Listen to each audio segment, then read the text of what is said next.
Assalamualaikum warahmatullahi wabarakatuh. Halo everyone, kembali lagi dengan saya. Perkenalkan, nama saya Cantika Nurunisa, perwakilan dari SMPN 2 Kertasari.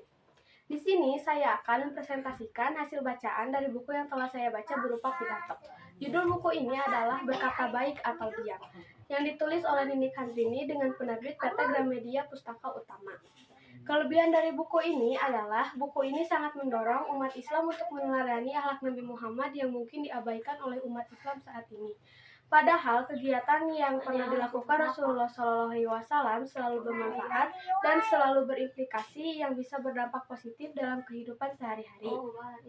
Kekurangan dari buku ini adalah sulit dipahami. Penulis sering mengibaratkan kejadian nyata dengan kejadian yang dialami oleh manusia pada umumnya, sehingga sulit dipahami oleh pembaca.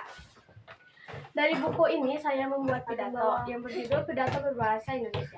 Assalamualaikum warahmatullahi wabarakatuh. Yang terhormat Bapak Kepala Sekolah, Bapak Ibu Dewan Sekolah, serta guru-guru yang saya cintai. Tak lupa semua teman-teman, terutama teman-teman seangkatan. Perkenalkan, nama saya Cantika Nurunisa, perwakilan dari SMPN 2 Kertasari. Pada kesempatan yang baik dan di tempat yang baik ini pula, marilah kita ucapkan syukur alhamdulillah kehadirat ilahi Robi.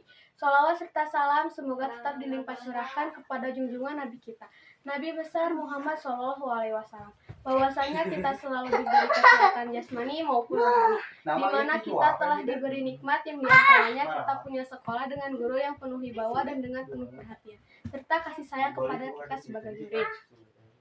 Dalam kesempatan kali ini saya akan menjelaskan intisari tentang 294 adab kebiasaan Rasulullah SAW dari buku Berkata Baik atau Diam. Buku Berkata Baik atau Diam adalah buku non-fiksi Islami yang memuat 294 adab Nabi Muhammad SAW.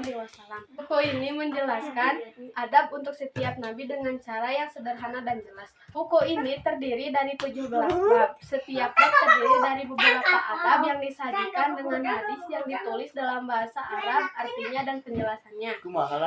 Bab pertama membahas adab saat Nabi bangun tidur, mandi, dan berwudu. Bab kedua membahas tentang kebiasaan Nabi ketika sholat. Penulis Nini Kandrini menjelaskan bahwa amalan Nabi Muhammad SAW dalam sholat malam dan memohon ampun kepada Allah Subhanahu wa Ta'ala merupakan salah satu cara agar beliau masuk surga. Jadi, Muslim yang bersalah harus melakukan hal yang sama seperti yang dilakukan Rasulullah. Jika hal ini tidak dilakukan, sangat disayangkan karena sebagai hamba Allah dan pengikut Nabi Muhammad. Bab-bab lain dari buku ini adalah ketika Nabi sholat, Nabi makan dan minum, Nabi Jumat, Nabi perjalanan, Nabi kehidupan sehari-hari, Nabi berpuasa, adab Nabi ketika Ramadan, beberapa hal antara Idul Fitri dan Idul Adha, ziarah Nabi ke Mekah, dan bahkan ketika Nabi sedang tidur. Mungkin itu saja yang dapat saya sampaikan dalam pidato ini. Yang betulnya itu dari Allah, yang masalahnya itu semata dari hamba Allah yang pikir. Banyak macam orang komunikasi atau bicara seenaknya. Maksud kita baik, tapi orang lain bisa saja tidak menerimanya. Salah satu adab Rasulullah SAW untuk tidak menyakiti orang lain, lebih baik berkata yang baik-baik saja, bukan dengan mengurai atau membuat salah penafsiran orang lain. Jika hal itu tidak mampu kita lakukan, maka dia menjadi solusinya. Wallahu a'lam. Wallahu muwaffiq ila aqwamit thariq. Wassalamualaikum warahmatullahi wabarakatuh.